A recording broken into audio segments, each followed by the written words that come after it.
Welcome to all of you. Good morning. Myself, Mohammad Yami, lecturer in Computer Science Department of Computer Science, SPPG College, Falna. अभी अपन ने जो है वह database से संबंधित जो अपना पेपर चल रहा है, उस पेपर में अभी अपन ने जो है डेटाबेस क्या होता है इसके बारे में अपन ने समझा था। यानी डेटाबेस क्या है? Database is a collection of well organisations data, ठीक है, या well organisations collection of data in form of tables. उस डेटा से अपन जो है वो इंफॉर्मेशंस को रिट्राइव कर सकते हैं, इंफॉर्मेशंस को मैनिपुलेट कर सकते हैं और इंफॉर्मेशंस को जो है वो अपडेट कर सकते हैं। तो डेटाबेस का डिजाइन कैसे किया जाएगा, आज अपन इसी टॉपिक्स पर डिस्कस करने वाले हैं कि how to design a database schema, कि डेटाबेस स्कीमा को कैसे डिजाइन किया जाए। तो देखिए, कोई भी डेटाबेस डिजाइन करने से पहले अपन को यह समझना जरूरी है कि डेटाबेस किसके लिए बनाया जा रहा है। यानी जो आप डेटाबेस बना रहे हैं या आपको डेटाबेस डिजाइन करना है, तो वह डेटाबेस जो है आप किसके लिए बना रहे हैं। तो उसके लिए अपन को जो है आपको अपना एक सिस्टम्स और एक ऑर्गेनाइजेशन कॉन्सेप्ट को क्लियर करना पड़ेगा। दो चीजें होती है, सिस्टम्स और ऑर्गेनाइजेशंस के कॉन्सेप्ट को यहां पर क्लियर करना पड़ेगा। सिस्टम्स क्या है? सिस्टम्स एक डेटा का प्रोसेसिंग पार्ट है। यानी आप डेटा को कहां पर यूज कर रहे हैं, कैसे यूज कर रहे हैं। और ऑर्गेनाइजेशन क्या है? आपको डेटा जहां तो कहां पर यूज करना है, किसके लिए आप जो है डेटाबेस बना रहे हैं, ठीक है। सिस्टम्स की यहां पर अपन बात करें तो सिस्टम्स एक लॉजिकल रिलेटेड टास्क को किसी ऑर्गेनाइजेशंस पर इंप्लीमेंटेशन करना होता है, ठीक है। या अपन कहेंगे कंपोनेंट ऑफ टास्क, जो भी आपके कंपोनेंट्स ऑफ टास्क है, उस कंपोनेंट ऑफ टास्क को किसके लिए बना रहे हैं, वह होता है आपका ऑर्गेनाइजेशंस। क्लियर? तो बहुत सिंपल है, मैं यहां पे बताऊं कि अगर आपके पास बैंक है, बैंक आपके पास एक ऑर्गेनाइजेशन है और उसका जो बैंकिंग है वो उसका एक सिस्टम्स होता है। यानी बैंकिंग में क्या क्या टास्क हो रहे हैं, बैंकिंग में अकाउंट ओपन करना, अकाउंट को क्लोज करना, अमाउंट का ट्रांजैक्शन करना, ये सारे टास्क कहां पर हो रहे हैं, बैंकिंग। तो बैंकिंग यानी ये लॉजिकल रिलेटेड टास्क मिलकर क्या बन रहे हैं, आपके पास एक सिस्टम को बना रहे हैं। और ये सिस्टम जो है, यह बैंकिंग किसके ऊपर इंप्लीमेंटेशन हो रहा है, बैंक पर हो रहा है। तो यहां पर आपको ध्यान रखना है कि बैंकिंग इज ए सिस्टम्स और बैंक एक आपका ऑर्गेनाइजेशन है। इसी तरीके से यहां अपन गए कि आपके पास जो स्कूल और ये अपन गए कॉलेज, और इसमें जो एडमिशन प्रोसेस होगा,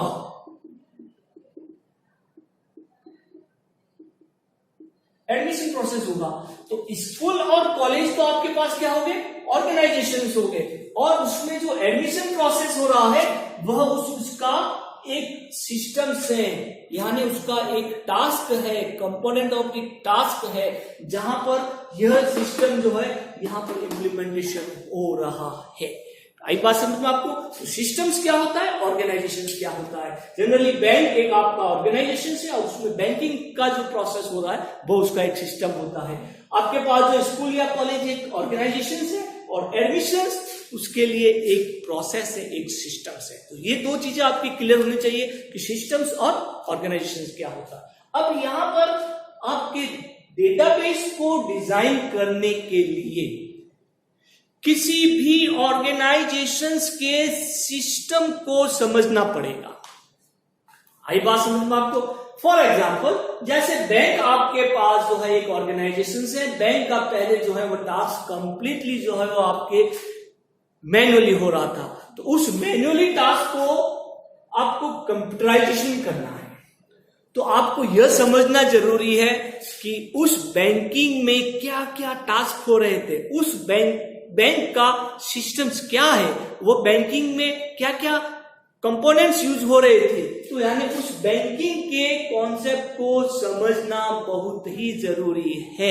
यानी कस्टमर का अकाउंट ओपन खोलना है तो उस कस्टमर से संबंधित इंफॉर्मेशन कहां से रिट्राइव की जाएगी, कस्टमर्स को किस टाइप का अकाउंट ओपन खोलना है, सेविंग अकाउंट खोलना है या आपके पास जो है वो करंट अकाउंट खोलना है या लोन अकाउंट खोलना है एंड सो ऑन। ये सारी जानकारी जो है अपन को इस बैंकिंग सिस्टम से पता होगी। इसी तरीके से जैसे आपके पास जो एक स्कूल और एक कॉलेज है, तो स्कूल और कॉलेज का जो एडमिशन प्रोसेस है वो आपके मैन्युअली हो रहा था, अब उसको जो है वो क्या करना है, कंप्यूटराइजेशन प्रोसेस में इंप्लीमेंटेशन करना है। तो उस मैन्युअली को कंप्यूटराइजेशन प्रोसेस में करने से पहले उस मैन्युअली सिस्टम को अपन को समझना पड़ेगा। यानी वो मैन्युअली सिस्टम्स में क्या होगा कि स्टूडेंट्स का एडमिशन पहले कैसे हो रहा था, अब स्टूडेंट का एडमिशन अपन को क्या करना है, एक कंप्यूटराइजेशन सिस्टम में करना है। तो उसके लिए उस मैन्युअली प्रोसेस को या उस मैन्युअल सिस्टम को समझना पड़ेगा। यानी आपको जो है वो कंप्यूटराइजेशन कैसे करना है। तो ओवरऑल आपको अगर डेटाबेस डिजाइन करना है तो सबसे पहले आपको यह क्लियर होना चाहिए कि यह अपन किस ऑर्गेनाइजेशंस के लिए कर रहे हैं। आपका जो डेटाबेस है वो बैंक के लिए हो रहा है, या आपका डेटाबेस जो है वो एक स्कूल के लिए हो रहा है, या डेटाबेस जो है वो आपका किसी भी एक जो है वो मेडिकल स्टोर्स की जो है वो दुकान के लिए हो रहा है। तो उस मेडिकल स्टोर की दुकान को कंप्लीटली जो उसका प्रोसेस हो रहा है उसको कंप्लीटली समझना पड़ेगा। यानी आपके पास जो सिस्टम्स और ऑर्गेनाइजेशंस को समझना पड़ेगा तब जो है, तो इसके आधार पर अपन जो है डेटाबेस स्कीमा को डिजाइन करने के लिए सबसे पहले जो है अपन क्या अंडरस्टैंडिंग करेंगे, understanding the requirement, understanding the requirement of systems. पहला काम तो अपन ये करेंगे, understanding the requirement of system. System की रिक्वायरमेंट क्या है उसको समझना बहुत ही जरूरी है। सेकंड जो उसका प्रोसेस चलेगा, आपने रिक्वायरमेंट को समझ लिया, उस रिक्वायरमेंट के आधार पर आप जो है वो क्या करेंगे, identification of object, identification of object, ठीक है, और उसके बिहेवियर को। थर्ड जो पॉइंट होगा वो होगा आपके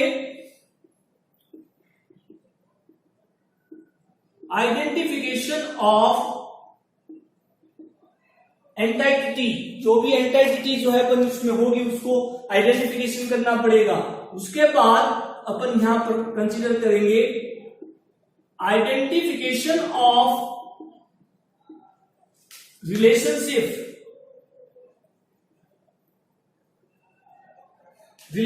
between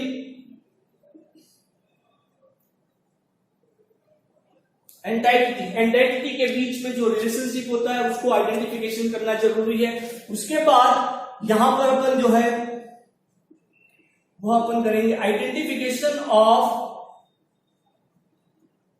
attributes, clear.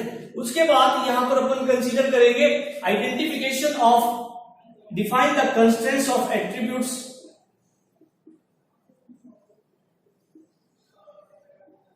Define the constraints of attributes. Attributes के कंस्ट्रेंट्स जो है आपको डिफाइन करने पड़ेंगे। उसके बाद आपके पास जो होगा वो होगा कंस्ट्रक्ट द ER डायग्राम, बहुत इंपॉर्टेंट है। कंस्ट्रक्ट द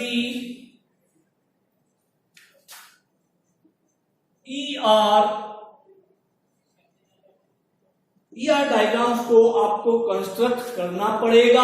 उसके बाद जो है वह कंस्ट्रक्ट द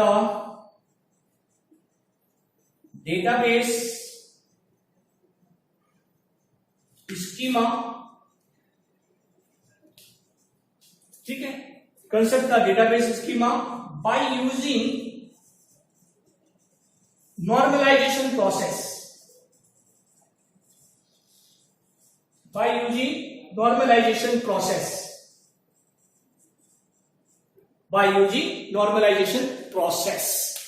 उसके बाद जो है आपका नॉर्मलाइजेशन प्रोसेस कंप्लीट होने के बाद आपके पास जो है वह एक डेटाबेस का ब्लूप्रिंट तैयार हो जाएगा, डेटाबेस का एक स्कीमा तैयार हो जाएगा।